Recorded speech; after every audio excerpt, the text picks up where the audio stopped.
Hey there! Welcome to the series of studying the book of Ruth. I'm so excited for this. I hope you are as well. Before we get started, pull up a chair, sit down, grab yourself a cozy blanket, your favorite drink. I have my afternoon boost here. Whatever is you like to drink, just grab it and let's have a chat. I wish we could do this in a face-to-face setting, but we will try to make this as close to that as possible. Also, keep in mind as we go through this, I would love to hear your thoughts in the comments, just whatever you are learning personally. Would love to hear what you are getting out of it. I know we can learn from each other, and some things that I might not see, you might see, and so we can share with each other and learn more that way. So let's get started.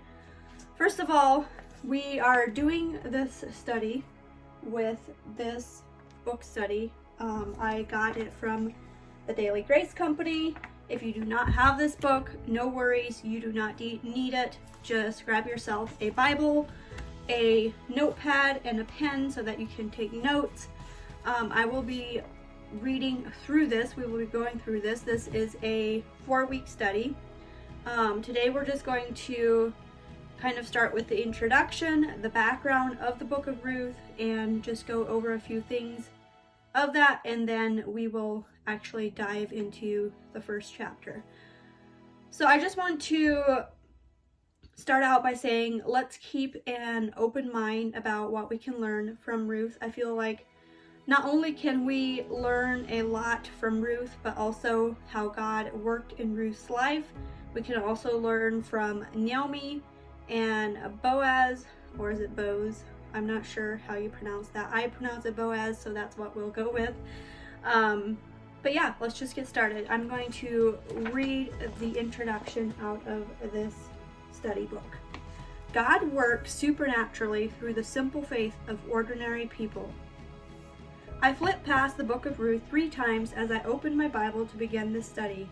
It is a tiny book tucked into the Old Testament that would be easy to miss among other bigger and perhaps seemingly more important books.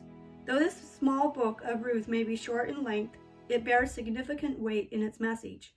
There is a fascination with the book of Ruth. We love stories, and we identify and admire the character of this book, which draws many people in. It is interesting to note that the book of Ruth is the only Old Testament book named after a non-Israelite. It is also interesting to know that the book of Ruth was often read immediately after Proverbs 31 during Jewish feasts. That is something I did not know. Many scholars believe that the description of the Proverbs 31 woman was a description of Ruth. Ruth was certainly highly regarded as a woman of virtue, and we would be wise to imitate her character. The book of Ruth is more than the story of a strong woman of virtue. Though it is that, it is a love story, but not just a love story of Ruth and Boaz. It is the love story of a God who is sovereignly and providently laying each piece of the story of redemption into place. It is the story of God pursuing and redeeming his people.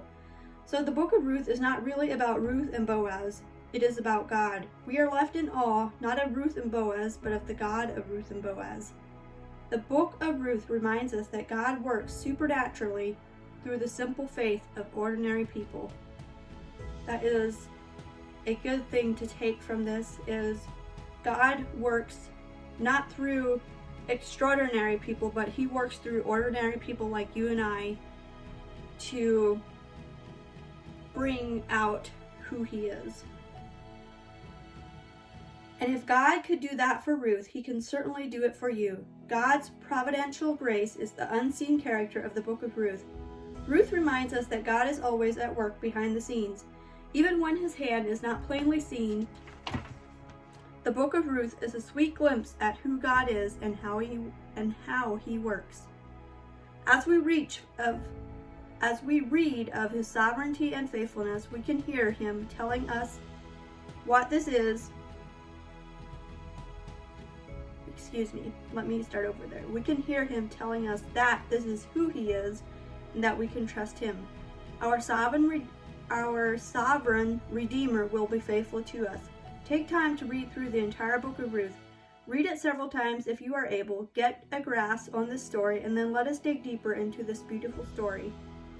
So there it is. If you have not read through the whole book of Ruth, I recommend that you do this before we actually dive into the chapters. It will give you an overview of what it is all about and gets you to, just gives you kind of an idea of what we will be studying. I feel like for myself, if I read something multiple times, I am more likely to get more out of it. So if you read it once and then we go through it together, I think we can all get more out of it. I also wanted to read a little bit in here about Ruth out of my Bible I have here. I have the Woman of Faith study Bible, and it just basically has a little write-up about each lady in the Bible, and it has a very good one about Ruth and a little bit of background of where Ruth came from and all of that. So I wanted to read that before we move on. It says the setting was in Moab and Bethlehem.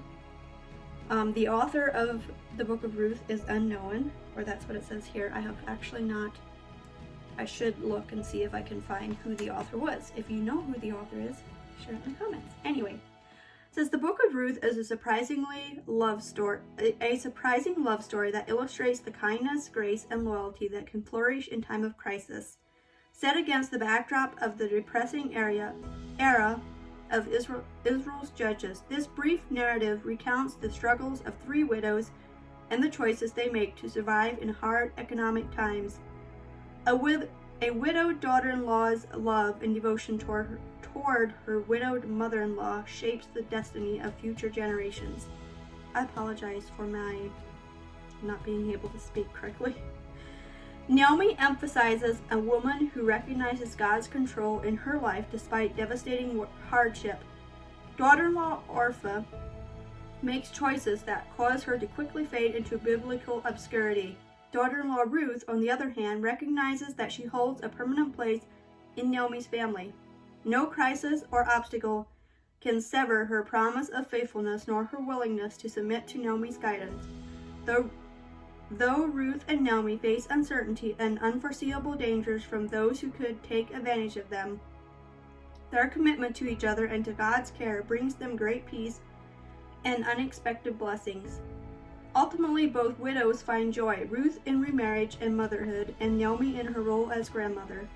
The book of Ruth is a poignant reminder to us of God's unceasing faithfulness. Whether we come from religious families or from disreputable backgrounds, when we see God and surrender to His plan, we can find the same peace and purpose discovered by Ruth and Naomi so many years ago. So with that being said, let's take time, like I mentioned before, let's take time to just read through the whole book of Ruth. And maybe if you've already read it through once, maybe just read it through again. I don't think we can ever read it too often. Personally, I love the book of Ruth. I love what it brings out. And even though I've done this study before on my own, I'm excited to see what more I can learn from it, what more I can learn from you guys. So yeah, just take the time to read through the book of Ruth, and then we will get started with diving into the chapters.